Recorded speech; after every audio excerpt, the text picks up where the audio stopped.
Bonjour et bienvenue dans ce 10e épisode de Vente Sereine. Je suis Florence, formatrice vente et relations clientèle pour toutes les créatrices de faits main. Je crée moi-même également des jolies robes d'été, entre autres. J'adore la couture. Aujourd'hui, nous allons aborder le thème des prix différenciés, donc à savoir, puis-je vendre mes créations à des tarifs différents selon si je vends en ligne ou en physique. Alors j'ai eu cette discussion avec l'une d'entre vous.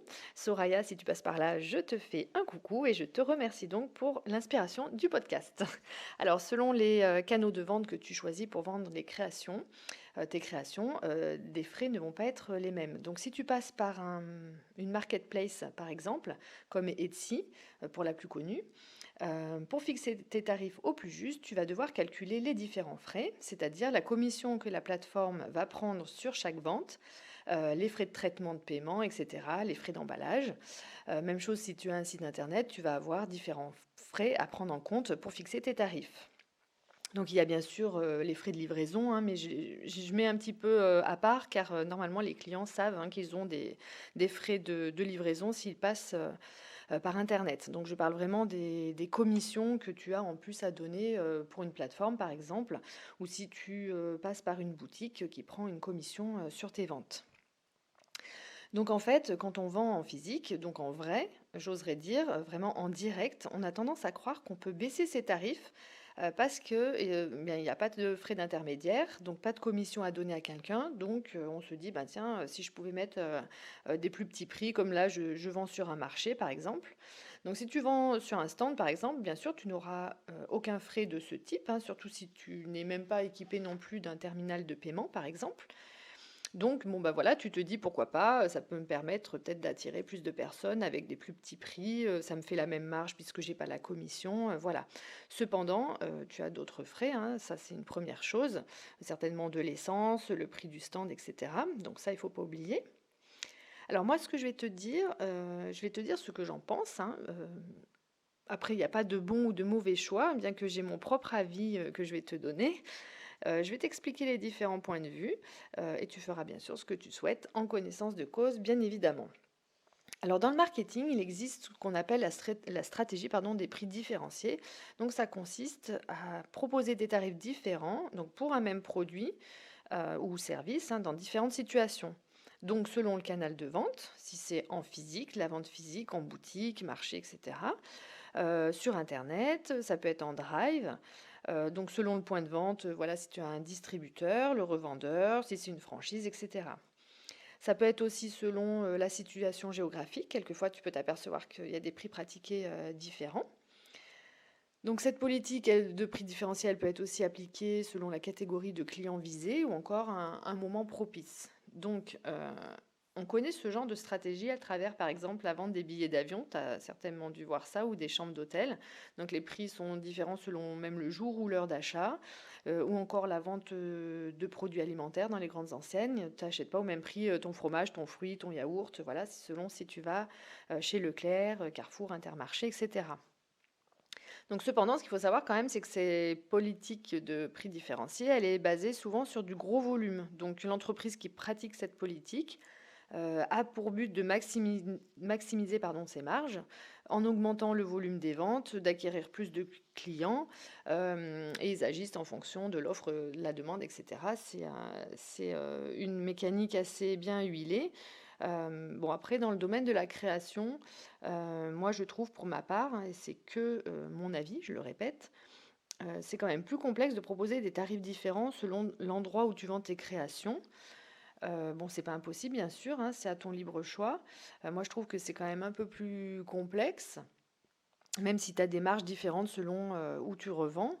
Tes canaux de vente pardon, vont être plus limités déjà. Par exemple, tu vas vendre peut-être, oui, d'accord, sur une ou deux marketplaces comme Etsy, un grand marché, etc. Tu vas peut-être vendre aussi sur ton propre site internet.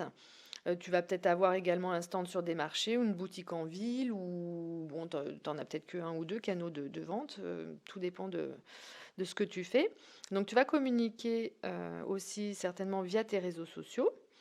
Donc le plus souvent, tu donnes l'adresse de ton site internet si tu en as un.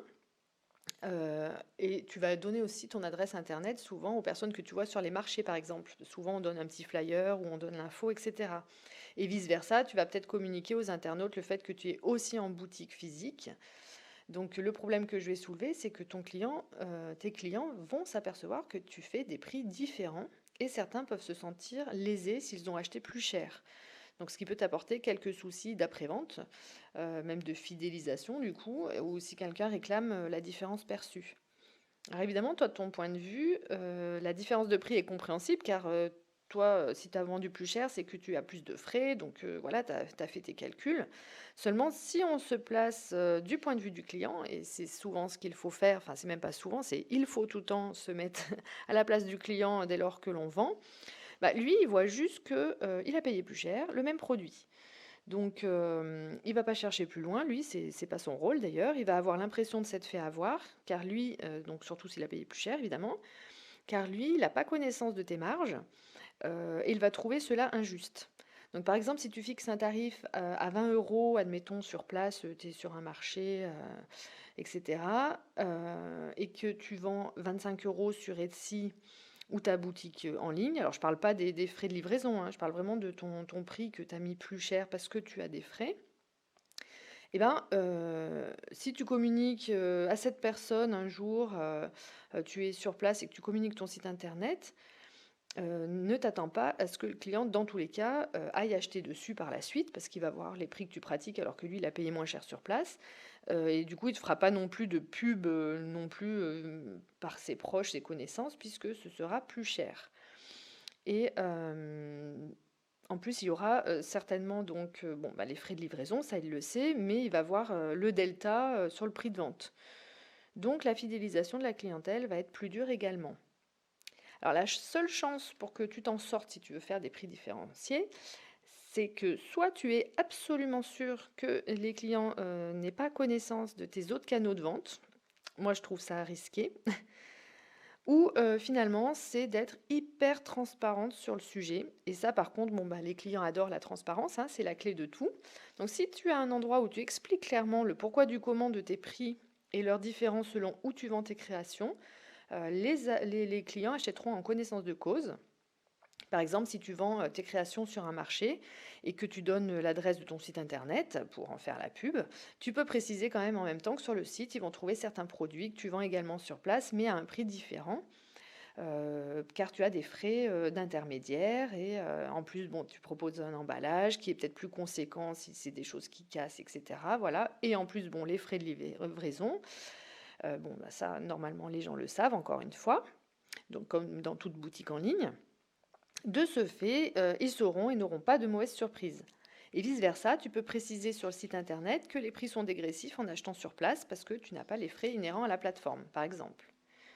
Voilà, donc d'ailleurs, alors moi je me posais quand même une question d'une manière juridique, hein, même si la politique des prix différenciés donc est pratiquée, les prix différenciés personnalisés, on peut s'interroger quand même sur le fait qu'il n'y ait pas, enfin qu'il y ait ou pas omission d'information.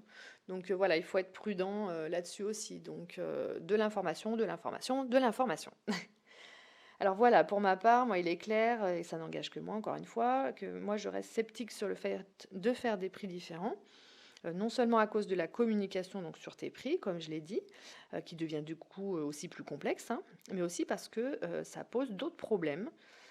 Si tu décides d'avoir d'autres distributeurs ou bah, tu vends sur d'autres marketplaces, ou même si tu vas sur d'autres marchés ailleurs, etc. Enfin, tu vas avoir encore des coûts différents. Donc, que ce soit des commissions prises par les distributeurs, le prix de ta place de ton stand qui va être différent, ton essence. Donc, comment vas-tu faire? Tu vas encore faire des prix différents. Donc, tu vois, dans tous les cas, tu as des coûts de chaque côté, différents, certes, hein, à moindre mesure, mais ils sont bien réels. Et la multiplication, donc, pour moi, des tarifs différents déstabilise le consommateur.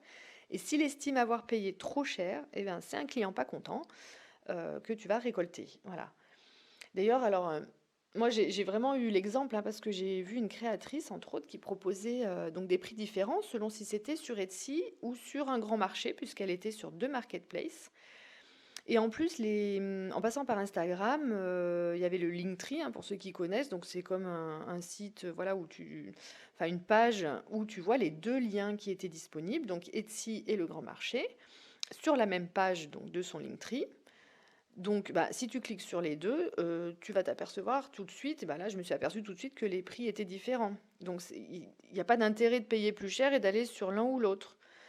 Alors voilà, bien sûr, c'est différent si tu te trouves, par exemple, tu n'es pas passé par son lien Linktree, Instagram, et puis que tu tombes, tu es sur Etsy, tu te promènes, et puis que tu vois son profil, et puis que tu achètes directement. Bon, là, tu vas pas voir les autres prix pratiqués ailleurs, donc tu sais même peut-être pas que la créatrice, elle est présente ailleurs, donc voilà, il n'y aura pas de souci, tu as payé, tu pas vu qu'il y avait des prix différents. Mais alors, si tu te promènes après un jour sur son profil Instagram, tu vas voir que potentiellement, enfin, toi, tu auras l'impression de t'être fait avoir en tant que client.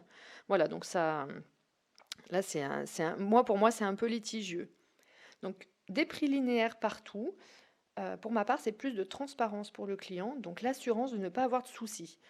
Le prix convient ou convient pas, hein, le client il est libre d'acheter, donc il achète pas, point, voilà. Dans tous les cas, il faut garder en tête, et c'est la base de tout, que quand tu fixes tes prix, hein, de fixer tes prix au départ en fonction de la vraie valeur ajoutée de tes créations et de tous les frais potentiels, tout en t'assurant bien sûr un bénéfice.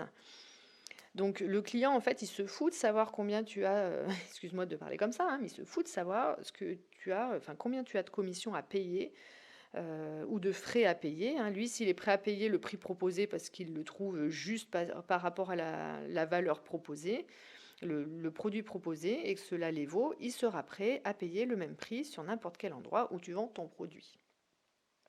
Et puis, il faut garder en tête que si tu dois augmenter tes prix un jour pour X raisons, en faisant des prix linéaires partout, tu auras moins de justifications à donner et ce sera surtout plus facile pour toi au lieu de faire des comptes d'apothicaire dans tous les sens. Alors maintenant, pour moduler et modérer un peu mon propos, rien ne t'empêche de faire, par exemple, de faire différemment, c'est-à-dire de faire des promotions ponctuelles sur un canal de vente choisi. Tu peux communiquer en ce sens, toujours avec beaucoup de transparence, en communiquant le pourquoi du comment. Par exemple, si tu as un stand sur un marché, tu peux communiquer sur le fait de faire une promotion sur tous tes tarifs ce jour-là, si tu souhaites attirer un peu plus de monde, parce que tu as envie de baisser un petit peu tes prix, mais cela doit rester ponctuel pour que ton prix de base soit bien implanté aussi dans l'esprit du consommateur et lui faire comprendre que tu lui fais finalement une fleur ce jour-là. Alors bon, de manière implicite, hein, bien sûr. Pour moi, ne t'abaisse pas à ce que j'appelle la politique de prix Yves Rocher. Alors, tu dois peut-être connaître qu'il y a toujours des prix à 50% et dont on ne connaît finalement jamais le prix de départ, si bien qu'on n'a pas envie d'acheter sans promo. Jamais. Moi, ça m'est jamais arrivé. J'en ai déjà parlé dans un ancien podcast. Donc, ce type de vente, pour moi, peut planter ton entreprise artisanale, hein. On n'est pas sur le même marché.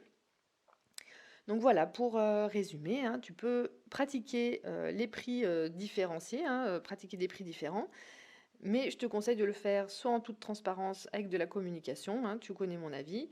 Moi, je ne suis pas pour.